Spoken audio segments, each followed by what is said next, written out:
sur le mariage chrétien, nous y voilà encore au rendez-vous. Merci pour votre fidélité. Nous avons l'honneur d'accueillir aujourd'hui pour nous un canoniste, le Père Vincent Aroy du diocèse de Dassa-Zoumé. Il va réellement tout nous enseigner sur le mariage chrétien. Aujourd'hui, nous allons parler du mariage selon le code de droit canonique et des différents types de mariage. Père Vincent, bonsoir à vous. Bonsoir, cher Père. Et merci d'avoir accepté notre invitation. C'est nous. Alors, nous sommes curieux de tout savoir sur le mariage chrétien. Car nous nous marions, nos frères se marient, nos soeurs se marient. Mais qu'est-ce que le mariage? Parfois, on en sait très peu. Alors, vous êtes là aujourd'hui pour nous enseigner et pour nous instruire une fois encore. Merci. Vous êtes né le 5 avril 1972 à Soponta. Et vous avez été prêtre le 12 août 2006 à Dassa-Zoumé. Vous avez fait une licence en droit canonique à Abidjan, à l'UCAO. Et plus tard, un doctorat à Rome, au Latran plus précisément. Et vous êtes actuellement curé de la paroisse Sacré-Cœur de Dassa. Vous êtes également le chancelier diocésain de Dassa. Et vous êtes enfin le vicaire judiciaire du tribunal interdiocésain à Bomé, Lokossa, Dassa. Autant de casquettes qui nous rassurent et qui nous rassurent que vous allez réellement tout nous dire sur le mariage chrétien. Alors, révérend Père, qu'est-ce que le mariage selon le code de droit canonique? Alors, le code du droit canonique définit le mariage comme une alliance matrimoniale entre deux personnes, naturellement masculin et féminin. Donc un homme et une femme. Un homme et une femme. Pas entre un homme et un homme. Un homme et une femme. Donc le code l'a précisé. Bien sûr. Donc une alliance matrimoniale par laquelle un homme et une femme constituent entre eux une communauté pour la vie, pour toute la vie. La vie. Voilà. Alors, cette communauté est ordonnée par son caractère naturel au bien des époux, à la génération et à l'éducation des enfants. Alors, mon père, il y a eu le mot naturel dans votre définition. Et justement, je m'en vais vous poser ma dernière question. Souvent, on entend le mariage naturel. Qu'est-ce que le code en dit? Qu'est-ce que c'est que le mariage naturel? Le code ne définit pas le mariage naturel, mais précise le caractère du mariage comme naturel, en tant que constitué par le Créateur, qui, dès l'origine, a voulu qu'un homme et une femme s'établissent dans un lien perpétuel pour leur bien, en tant qu'ils sont l'un pour l'autre des aides, et puis pour qu'ils puissent s'épanouir et perpétuer la création à travers la génération des enfants. D'accord. Alors, révérend Père, quand nous prenons le code du droit canonique, en son canon 5, paragraphe 2, nous lisons qu'il n'y a pas possibilité qu'il y ait mariage entre deux baptisés sans que ce mariage soit un sacrement. Comment pouvons-nous comprendre cette précision du paragraphe 2 du canon 1055? Très bien. Alors, la fin du paragraphe 1 dit déjà que cette alliance est élevée au grade de sacrement entre deux baptisés. Donc, quand il y a déjà deux baptisés, on ne peut pas comprendre qu'ils puissent se mettre ensemble comme femme et mari, légitimement constitués dans un lien stable, sans que le sacrement n'advienne. Parce que le mariage naturel est élevé au rang de sacrement par le baptême. Déjà, ils ont le baptême. Oui. Alors, s'ils se mettent ensemble, on ne peut pas comprendre que le sacrement de mariage n'advienne. Donc, c'est comme c'est naturel qu'ils se constituent dans ce sacrement-là en tant que baptisés. Alors, mon père, peut-on dire que deux baptisés supposons un jeune homme et puis une jeune femme, et qui déjà dès leur enfance ont été baptisés. Et ils ont même pris la première communion. Et à l'âge adulte, ils s'aiment et ils se mettent ensemble. Ils s'entendent et puis ils vont même jusqu'à faire un enfant. Peut-être qu'ils sont déjà dans le mariage sacramentel, sans qu'il y ait une célébration spéciale pour eux. Non. On ne peut pas dire qu'ils sont déjà dans le mariage sacramentel. Parce que le mariage sacramentel exige qu'il y ait la forme. La forme, c'est-à-dire que le consentement soit émis devant le ministre compétent, qui est le prêtre, ou le diacre, ou l'évêque, et devant deux témoins. Merci mon père. Alors prenons encore le cas de deux personnes qui ne sont pas catholiques, donc de deux sujets non chrétiens et qui n'ont pas été baptisés. Mais ils s'aiment, ils vivent déjà ensemble, ils ont leur enfant et ils finissent par accueillir le Christ.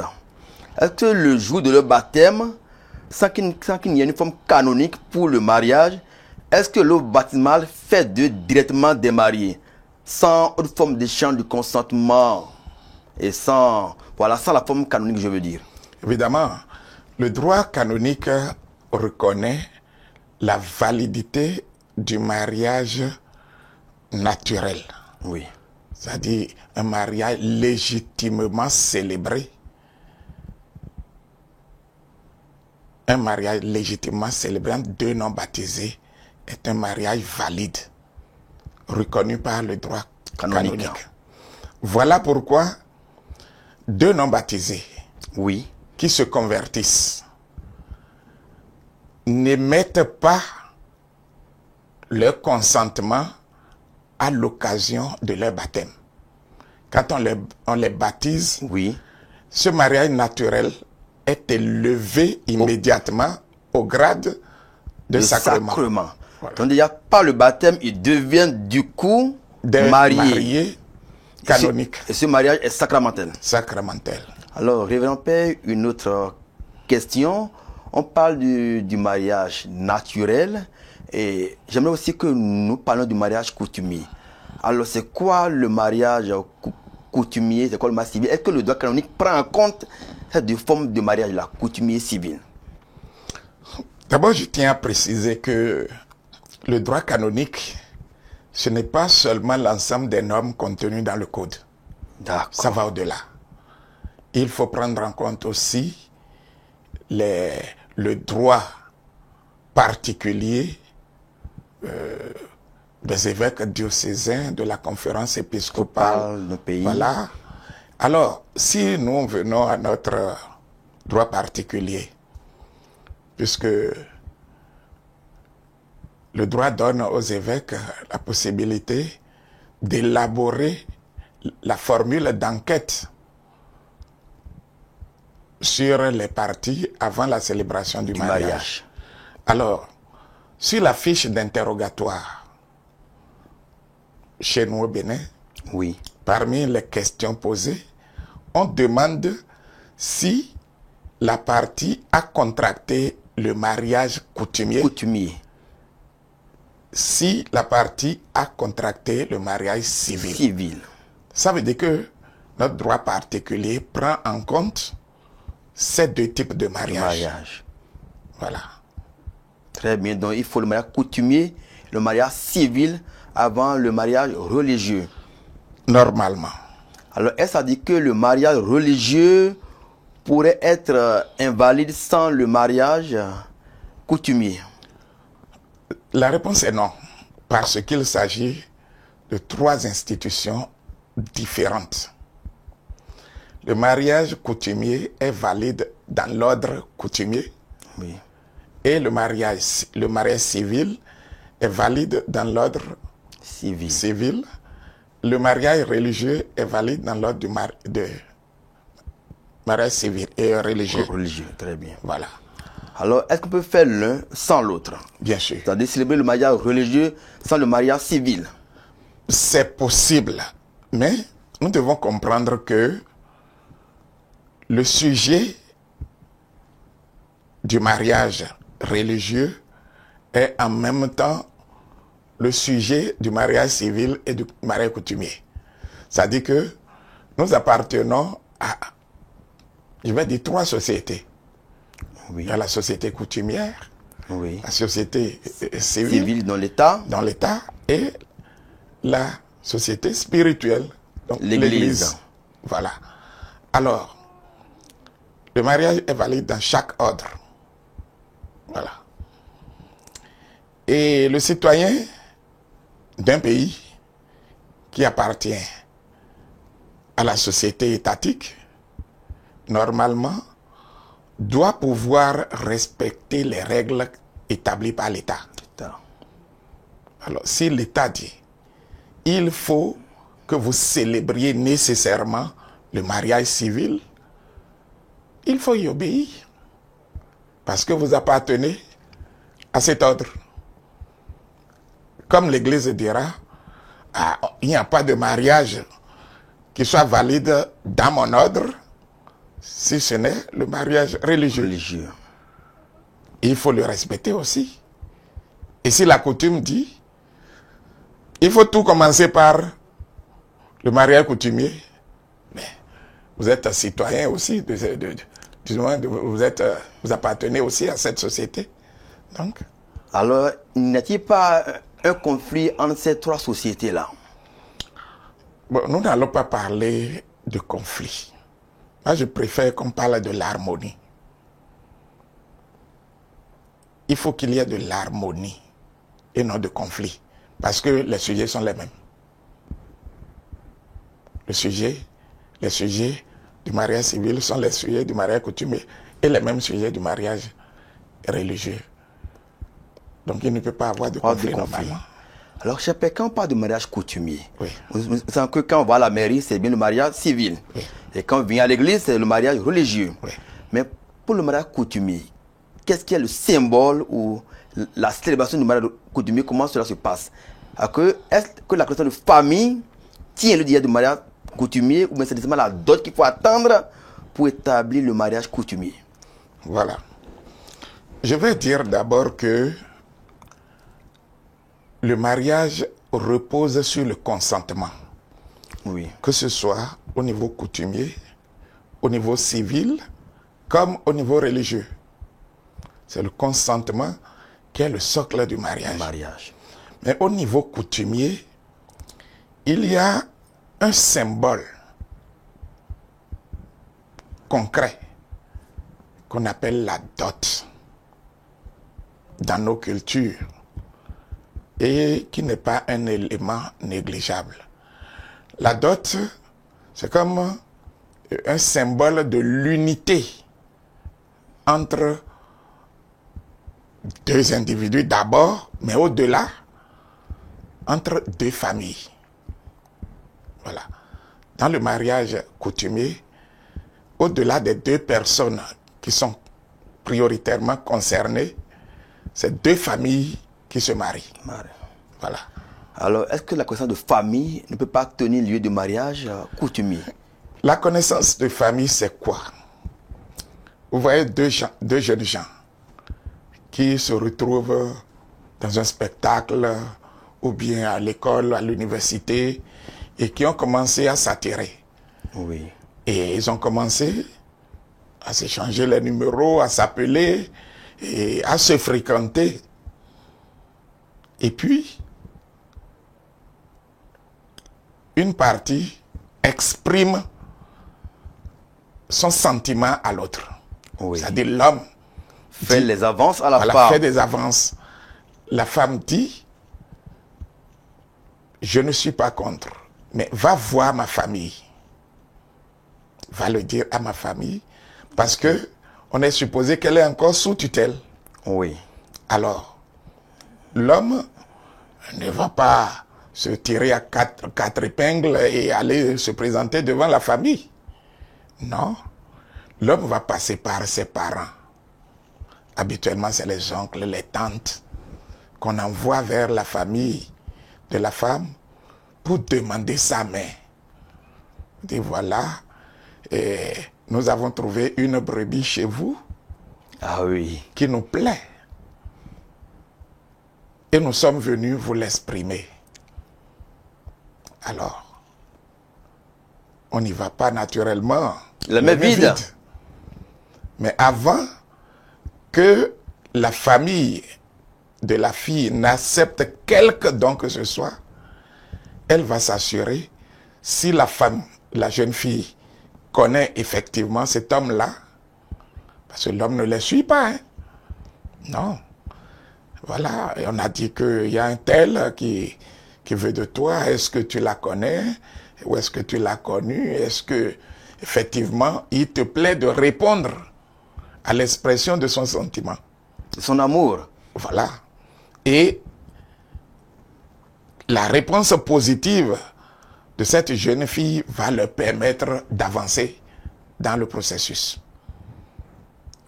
Alors, c'est là la connaissance des parents. Mais la connaissance des parents ne fait pas encore le mariage. Parce que pour le mariage, il faut la présence des deux parties, des deux futurs. Alors, devant l'homme, le jour où on vient donner la dot, oui. Voilà, c'est le jour du mariage coutumier. On va demander si effectivement il se désire comme mari et femme. Et sur le consentement, la famille accepte la dot. Le mariage est célébré. Est célébré. Alors, vous pouvez dire sur le consentement. Évidemment. Mais l'exemple ou l'expérience nous donne à voir que pour le mariage coutumier, le consentement des parties importe peu.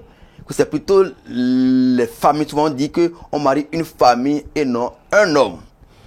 Alors, dans nos coutumes, parfois, est-ce que vous ne savez pas que les familles imposent parfois le consentement au futur, si bien que dès que la famille ne veut pas d'une telle femme, l'homme a beau l'aimer, même des fois la famille refuse de prendre la dot. On ne veut pas de tel homme, on ne prend pas sa dot. Je pense que là, nous avons du travail, nous pasteurs. Nous avons une médiation à jouer pour exprimer que l'amour, pour expliquer plutôt que l'amour n'a pas de limite. Limite ethnique, limite régionale, limite de tous ordres. De tous ordres. Non.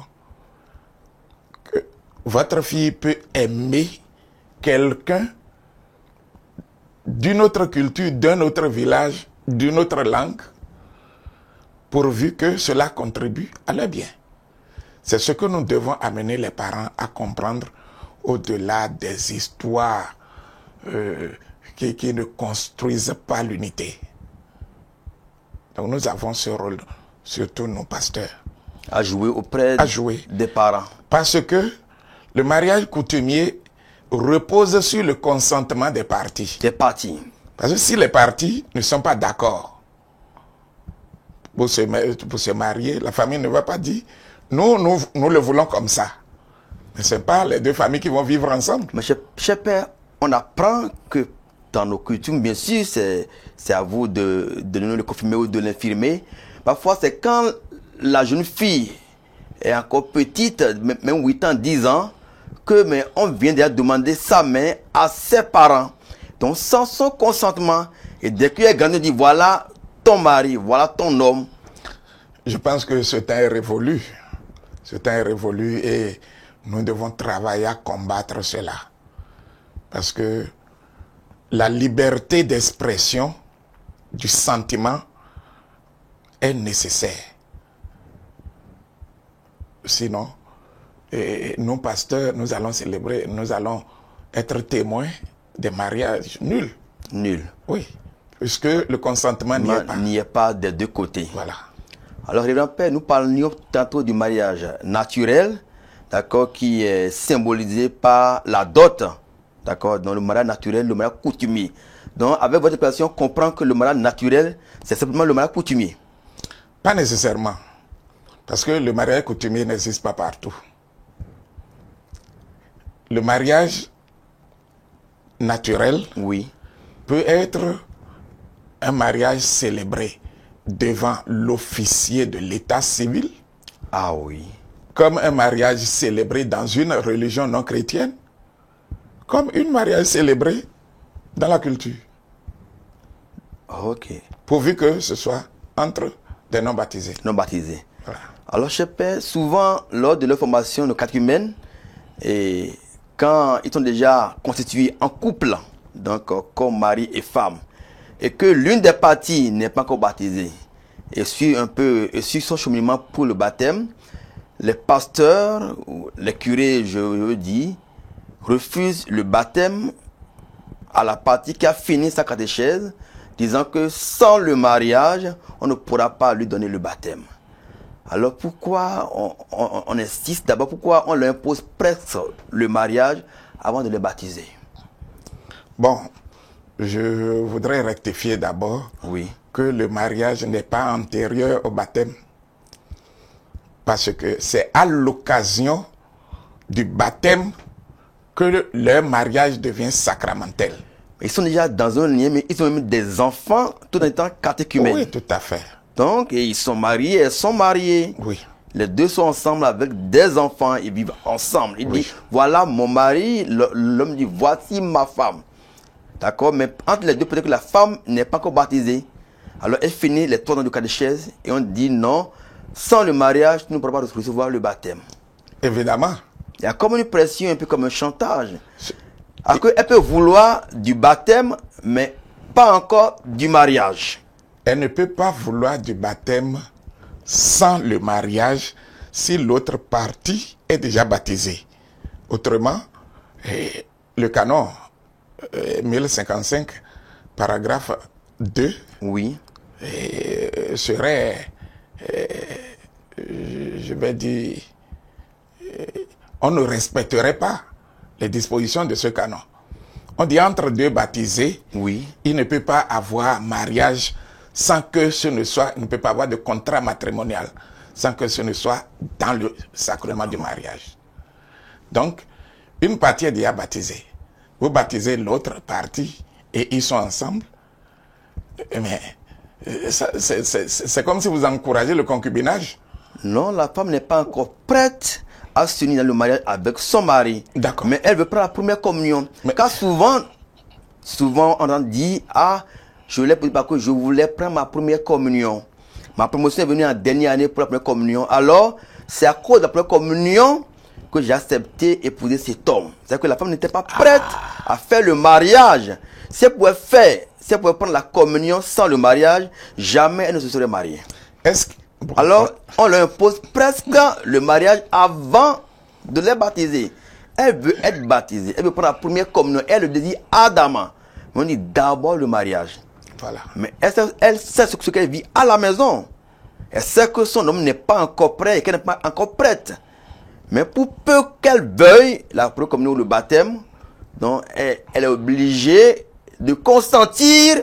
Voilà. Elle est obligée de consentir au mariage. Mais en son fort interne, elle ne veut pas de ce lien. Mais elle désire plutôt la première communion. Très bien. On l'a expliqué, nous, pourquoi l'Église met cette pression sur les catéchumènes. Il ne s'agit pas d'une pression. L'Église dit, chez moi, c'est comme ceci que ça se fait. Vous voulez entrer dans cette société, vous êtes obligé de rentrer dans les normes de cette société-là. Comme vous pouvez ne pas choisir de rentrer dans cette société parce que vous n'êtes pas capable de respecter les normes de cette société. Donc il y a une question de liberté. Maintenant, si vous choisissez de vous marier parce que vous voulez prendre la première communion, oui, là, il y a un vice de consentement dont traite le canon 1098, c'est le dol. C'est-à-dire vous cachez votre intention réelle en émettant un consentement vicieux. C'est qu'on l'aura obligé, forcé à émettre le consentement. Personne ne l'oblige, puisqu'elle est libre de dire oui ou non. Elle est libre. Mais si elle dit oui, sachant intérieurement qu'elle ne veut pas du mariage, mais que c'est plutôt du baptême et de la première et de la communion qu'elle veut. Là, il y a un vice de consentement. Il n'y a pas mariage. Ah oui. Il n'y a pas mariage.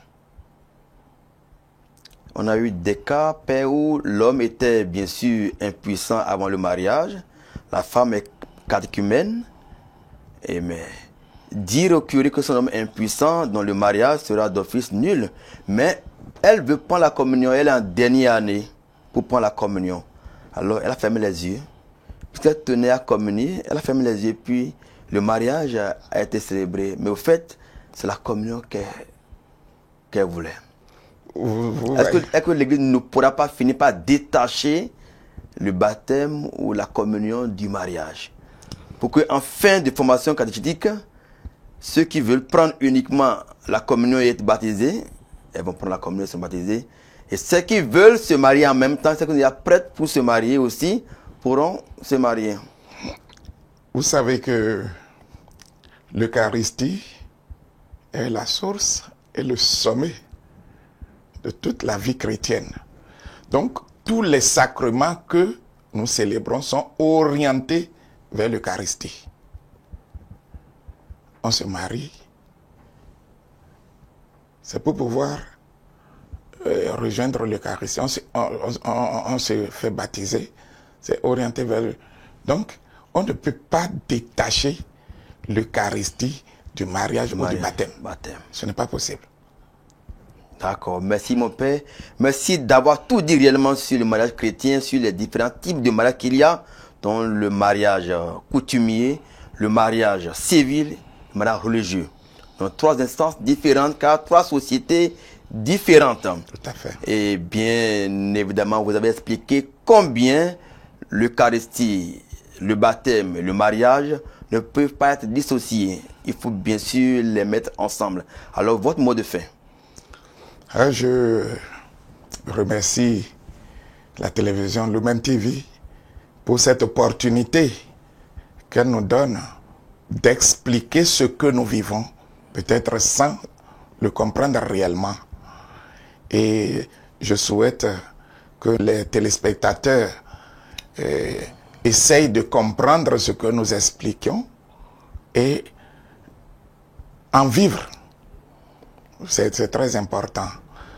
Vous dites que nous disons tout sur le mariage. On ne peut pas tout dire sur le mariage chrétien parce que c'est un sacrement très complexe.